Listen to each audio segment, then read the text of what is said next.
One of the biggest challenges facing each and every one of us is combating global warming. As the largest energy network provider in Europe, E.ON is stepping up with changemakers across all sectors to realize green energy solutions towards our sustainable future. Today on E.ON Changemaker Chats, E.ON COO Karsten Wildberger speaks with changemaker Greg Jackson of Octopus Energy to discuss how E.ON Next and other digital technologies are green energy game changers. Thank you, and good morning, everyone. Good morning, Greg. You look great. How are things in the UK? Well, first of all, thanks for the compliment. You know what? We're in the middle of the pandemic, but the world is almost beginning to treat this as manageable now. And I think the UK is kind of getting on with it like everyone else now. Yeah, well, we originally wanted to do that in person, but we use now technology to do this in a digital format, and I'm confident it will work equally well. Of course, it doesn't replace personal interaction. So what I would love to talk to you about today are a few things. So first of all, I'd love to talk to you about the green energy transition towards a sustainable future. I'd love to talk to you about technology, the role technology plays in that, how important customers are in all of this. And of course, I'd love to talk about our joint project, which is E.ON Next, which enables in the UK a lot of these things. And we should use this as an example to explain what this is all about. Would that work for you? I can't wait. Okay, great. Maybe just for the listeners, some background about E.ON and what is E.ON Next, actually. So first of all, E.ON is a large international energy company. We're entirely devoted to clean and renewable energy. And we run two business units. The first one is energy networks. They become increasingly important in this transition because they could become smart networks, and we are Europe's largest network provider. And the second pillar is we serve almost 50 million customers with energy solutions across Europe. And we're also a large energy retailer in the UK, with in total almost 8.5 million customer accounts. And we have a challenged business there, like many large incumbent retailers are. And we took the decision to completely renew that business using technology, to bring 8.5 million customer accounts onto a new technology platform and build a new company from scratch. So this project is not about making things a bit better, incremental improvement. This is about rebuilding everything we have. For the listeners, maybe, the power of this technology is actually through software and data to enable customers and their different use cases, like an electric car or a heat pump, to engage with that new energy system, to tap into when energy, green energy, carbon-free energy is available in real time, because of course the renewable sources are intermittent. So you need to basically connect demand and supply in real time. And as a customer, you don't want to worry about it and you still want to feel safe. So over to you. And my first question to you, Octopus does so many different things. Maybe you can explain what this is. You invest in renewable assets, energy. You have an energy retailer and you have fabulous technology. How does this all hang together, actually? Can you explain that a little bit? Yeah, sure. I think, first of all, we're part of the Octopus Group. And Octopus Group is an investment company with activities in everything from healthcare through to technology ventures through to energy. And the Octopus Energy kind of investments have been largely in solar and with some wind and renewables across the UK and now in other countries. Octopus Group manages around £3.5 billion, I guess something over 4 billion euros of investments. And then increasingly, Octopus, through its technology capabilities, invested in the company I started, Octopus Energy, to build a platform, we call it Kraken, really to provide a technology platform for the global energy transition.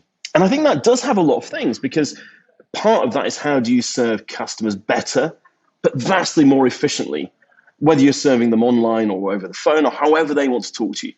But it also involves the thing you talked about already, Karsten, which is creating a smart network or a smart grid.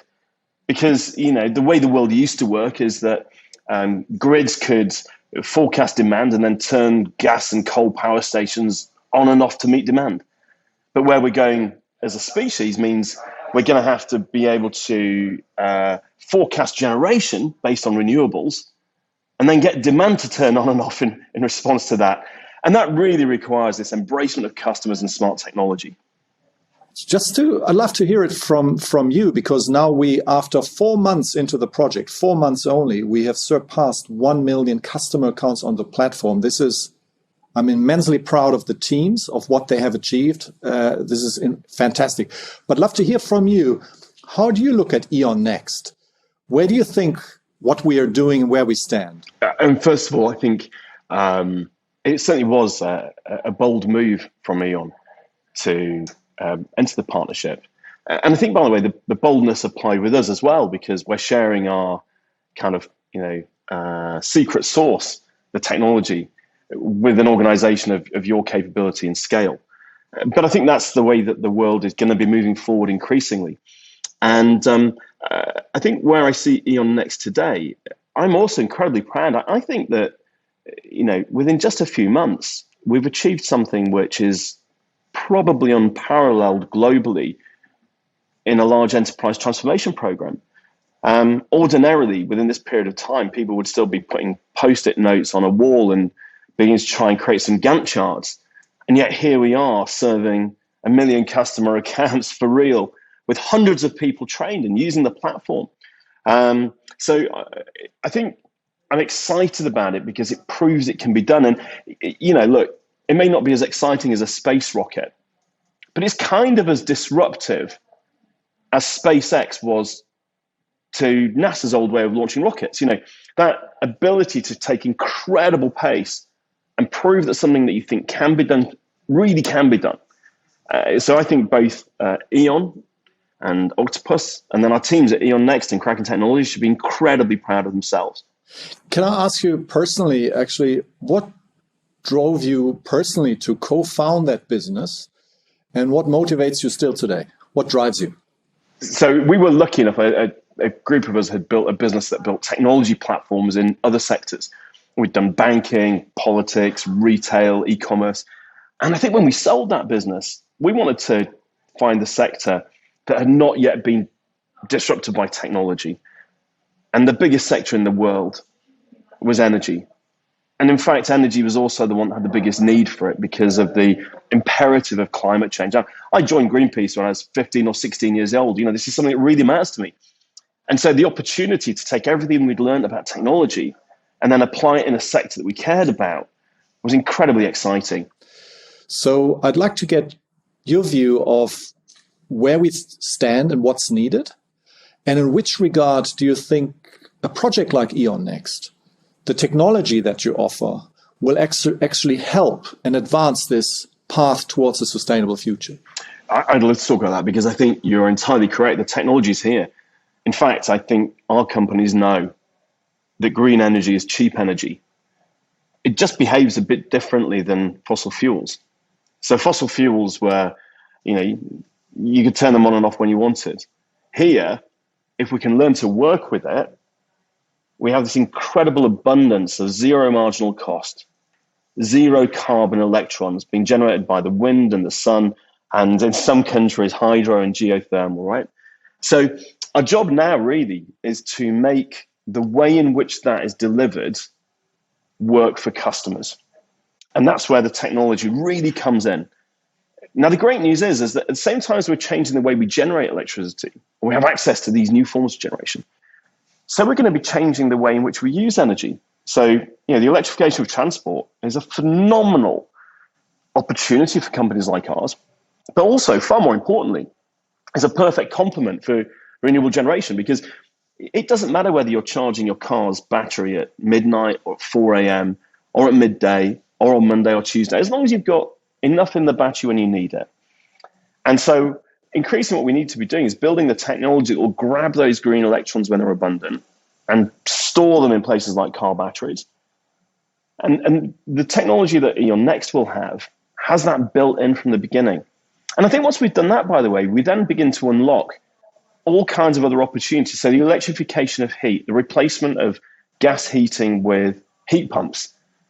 Because once we're doing this for electric vehicles, we can be doing it with heating. And that drives down the cost of renewables as we build more renewables. And then that opens up these incredible opportunities for whole new industries. And let me give you one example, Karsten, which I'm just excited about, right? We've discovered a bunch of customers that are in the vertical farming market. That is, they grow fruit and vegetables in warehouses inside towns and cities. And because they're in a building, they don't need any pesticides. It's a sealed environment. 99% of the water that goes into the building leaves in the fruit and veg. And they've virtually eliminated food miles. The only cost really of those buildings, the only downside is the need for energy. But when that energy is zero carbon and most of the time is coming incredibly cheaply because the wind's blowing, sun's shining, we can transform society. What we're witnessing is the revolution where just like a mobile phone doesn't work the same as a landline. You have to charge the battery sometimes. But the benefits of a mobile phone far outweigh the old world of the landline. It's exactly the same with renewable energy. The benefits are enormous. We just need to use this technology to make it work brilliantly for customers. In terms of technology and customer experience, I was wondering, because when I see the software in action, it's also important not just on a technical level. I think to connect, say, the energy generation system through networks with the use case and the customers, but also deliver a superb customer experience. How do you think about customer experience and technology and data, software, what that does to it? I mean, first of all, I think you're right to zero on customer experience. Sectors like energy, which serve absolutely everybody, and indeed have got a large degree of state intervention, or used to be state-run in many countries, have been guilty of underserving customers. And if a customer has to spend a long time trying to get through to someone on the phone, and then the person at the end of the phone can't help them, and the computer says no, and they feel that they're being overcharged, or that their money is not being respected, or they can't get it back, or the system's not listening to them, that's how people felt disenfranchised. And I think, so for me, customer service, of course, is critical in every business to look after your customers. But I think the reality is in sectors like ours, it's actually part of the fabric of society. And it's our duty to understand that by actually truly respecting the people who have no choice but to use our product, it is important to sort of do our bit for democracy and for the sort of economic world we live in, to really respect those customers. And then I think for us as businesses who wish to compete in a marketplace, actually being able to serve customers better than anybody else is then a competitive advantage. So to me, it's a moral responsibility, but it's also the way in which we will then win. And Kraken from the very beginning was designed around the idea that humans shouldn't be doing repetitive tasks. Humans should be doing the things that only humans can do, like brilliant interactions with other humans. And I noticed that many companies, as they've been transforming technology in our sector, have kept the same old crappy systems, and then to try and eliminate it, so they've got humans joining up all the bits that don't work. But then to try and eliminate the cost, they've got a chatbot sitting on top of that, giving you terrible service. And so I was using one this weekend, and a chatbot on top of an outdated system held together by humans is the exact opposite of what we need to do. What we need is a system that does all of the kind of stuff that should be automated with no humans. And then the humans sit on top of that, and they're empowered by the system to give brilliant customer experiences and to have more fulfilling jobs. Well, I think fairness, transparency, empowering people and empowering customers actually, for us, a core value. So I think technology will not replace that value. It just enables the value to come to life in a better way. But I think what you described is first and foremost, at least to me, about values, because it's such a critical industry, and it is of incredible importance for the functioning and the fabric of society that we also take this extremely seriously. And technology obviously helps us to do a better job in this. In terms of our own people now in E.ON Next, so when I listen to the service colleagues who provide brilliant service to customers now, they are actually enthused about the technology because, as you say, they can focus on the value-added things. They have a 360-degree view of the customer. They can do things faster. They work in teams to really resolve the customer issue.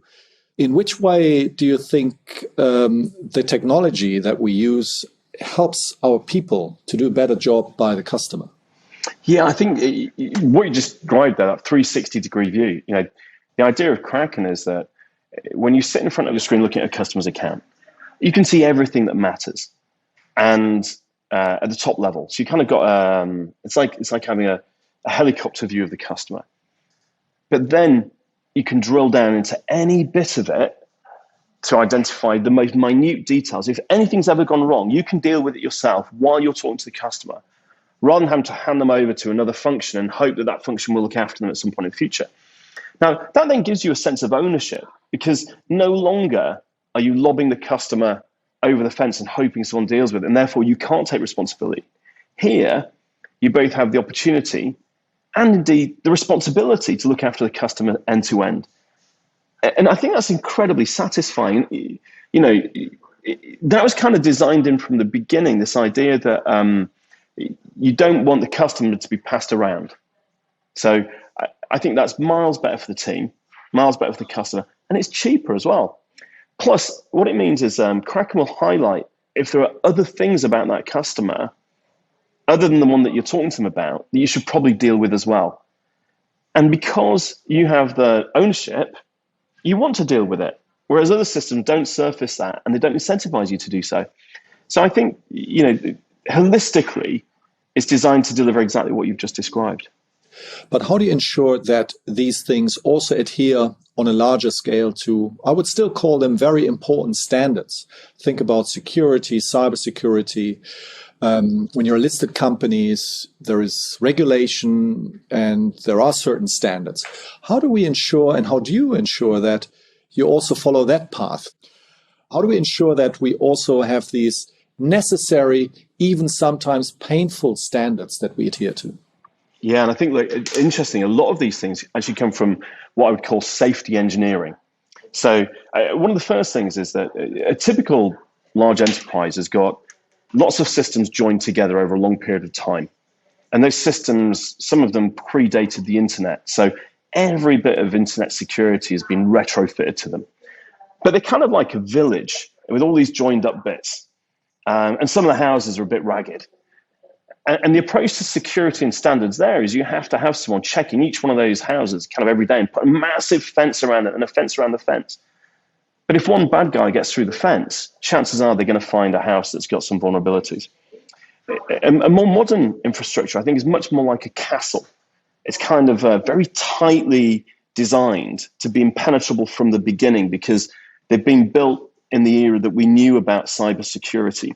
So you have far fewer of these kind of vulnerable bits. And then you'd be able to build layer after layer after layer of security around the whole perimeter. So, if we look at the way Kraken is hosted in the AWS cloud, with all of AWS's security and all of Kraken's security, and then within that, every bit of code is written with security in mind. Now, that's not to be complacent, by the way. It's merely to talk about the architectural difference between a world in which you designed for security and a world in which you had to retrofit it.